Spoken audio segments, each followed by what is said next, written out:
Comi pizza na quarta-feira. Será que agora eu tenho que abandonar tudo? Vamos falar sobre corpo e mente?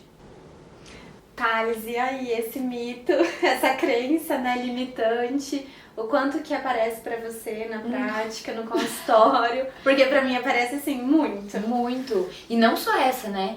Eu falo que existem muitas crenças que vêm como limitantes de todo o processo. Então isso que você traz, né, essa coisa de, falhei um dia, então agora eu regredi, voltei ao zero. Ou então aquela exigência por algo que seja perfeito, ou que seja muito rápido, uma busca por um controle gigante, tudo isso são crenças que vão limitando e dificultando ainda mais, né, o processo. É o famoso já que. Já que eu comi a pizza na quarta-feira, então agora né, vou ter que abandonar tudo. Ou vou ter que começar na segunda-feira, mas de quarta até segunda... Dá pra praticar mini hábitos. Muitos!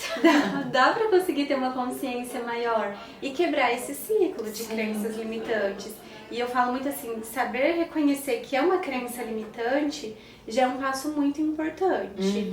Mas eu vejo assim que também pra reconhecer precisa estar aberto a isso e não na zona de conforto. Se a zona de conforto é o quê? Não vai ser só pizza. Vai ser um lanche, vai ser um hambúrguer. Qualquer alimento começa nesse comportamento de jaquê, se não muda essa mentalidade. Sim, e até, por exemplo, a pessoa ela vem ali, né, sei lá, há 2 semanas fazendo tudo que ela se propôs, então o que foi combinado, por exemplo, em sessão, desenvolvendo mini hábitos, e aí de repente teve uma ocasião que, comi além da minha saciedade uma pizza que não... Eu sei que não é tão nutritivo assim pra mim, né? No sentido nutricional da coisa. E aí, então não fiz mais nada, não valeu de nada o que eu fiz. Só que a regra não é essa, não é assim, né? Faço, e aí se tem uma recaída, uma falha, que na verdade nem pode ser considerada uma falha, né? Acabou tudo. Nada do que eu fiz valeu.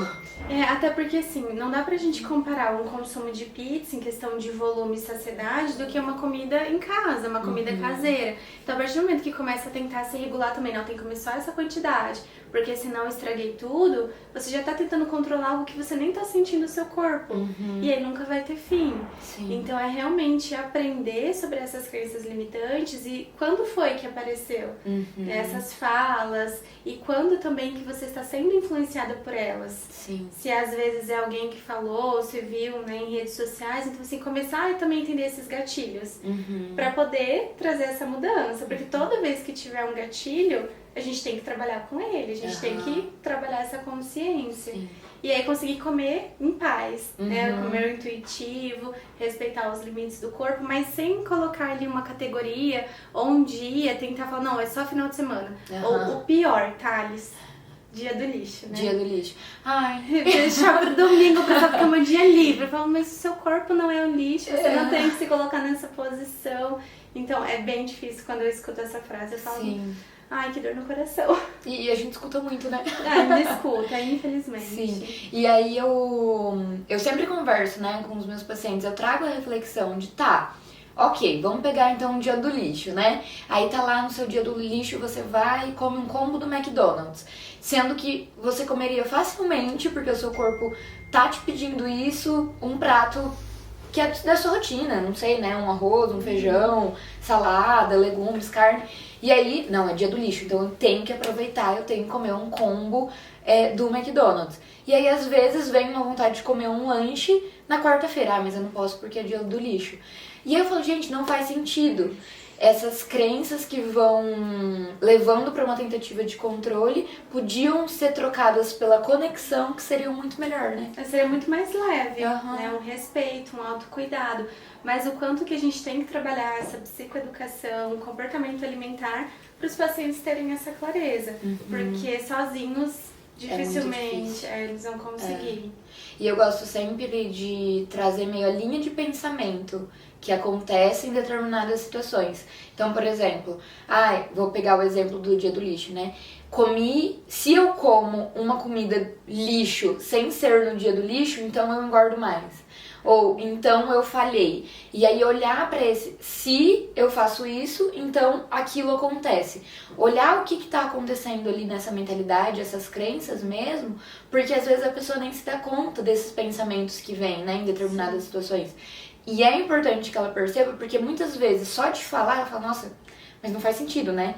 O lanche que eu comi na quarta, se eu comer ele no domingo, vai ter a mesma caloria, vai repercutir da mesma forma. Então, acaba que é só de falar as pessoas se dão conta que, nossa, não faz sentido o que eu tô pensando. Exato, e que bom que consegue ter essa clareza, porque assim, eu faço, né, no atendimento, ali na sessão, uma atividade bem simples, os pacientes nomear as crenças, então as frases, e o que acontece se mudar alguma coisa, se mudar um pensamento, então a flexibilidade cognitiva, é até o cérebro, o desenho, é do lado esquerdo as crenças, do lado direito essa questão da flexibilidade, e é um pouco do que você disse também, mas de uma forma assim, tá, mas e se eu conseguir respeitar o meu corpo, o que vai acontecer? Porque daí a gente já tenta projetar um pouquinho de como seria, e aí fica um pouco mais palpável, sabe? E é praticamente essa mesma sensação que você trouxe do paciente, nossa, não faz muito sentido.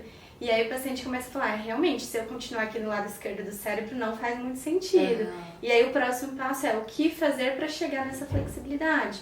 Daí a gente vai trabalhando nas sessões, mas é maravilhoso depois, porque daí o paciente fala, não, realmente dá pra mudar um pensamento ali no momento de, não é mais o jaquê, não é aqueles extremos tudo ou nada, é o comer intuitivo, né? É respeitar o contexto.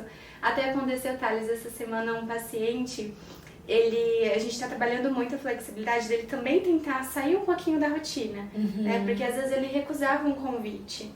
E até um convite da família, às vezes do pai, da mãe, de sair assim pra ir comer um hambúrguer. E ele falou, eu quero tentar começar a olhar um pouquinho mais pra isso, porque eu estou perdendo momentos.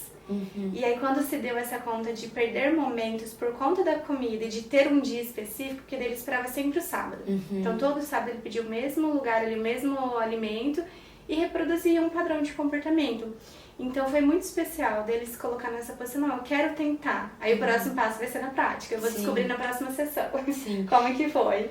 Então, e isso é muito importante, né? Quando a pessoa ela decide mesmo, eu quero tentar. Eu falo que a gente nem sempre vai poder esperar, eu sentir que eu tô pronta e tal. Às vezes é uma decisão mesmo, eu quero tentar. E aí ela decide isso e aí se abre pra experimentar mesmo. E por experimentar, às vezes se dá conta que é possível encontrar essa leveza, alcançar esse comer intuitivo, né? Porque quando a gente fica só no mundo das ideias, eu percebo isso muito assim nos meus pacientes. Vem muitas crenças, muitas ideias, muitas suposições que às vezes priva e trava na hora de tentar. Então às vezes a gente questiona, né? Mas tá, e se você abre mão do controle, o que acontece? Nossa, daí eu vou comer até as paredes, eu vou comer até passar mal, eu vou isso, eu vou aquilo, porque vem muitas suposições negativas, né, de que vai dar tudo errado.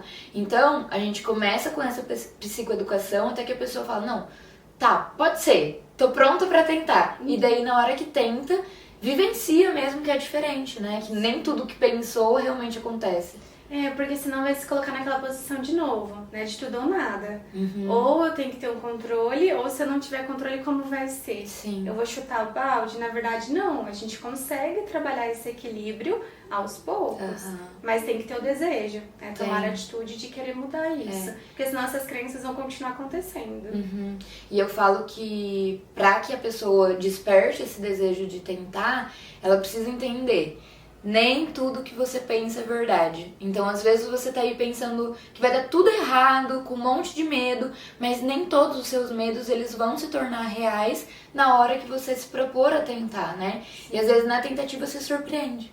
E essa conexão, né, de corpo e mente para entender um pouco mais essa questão de pensamentos, sentimentos, emoções e a comida. Não dá para separar. O comportamento alimentar é justamente a gente conectar mesmo. Então, se você quer aprender, continua por aqui que nós vamos cada vez mais mostrar sobre o comportamento alimentar.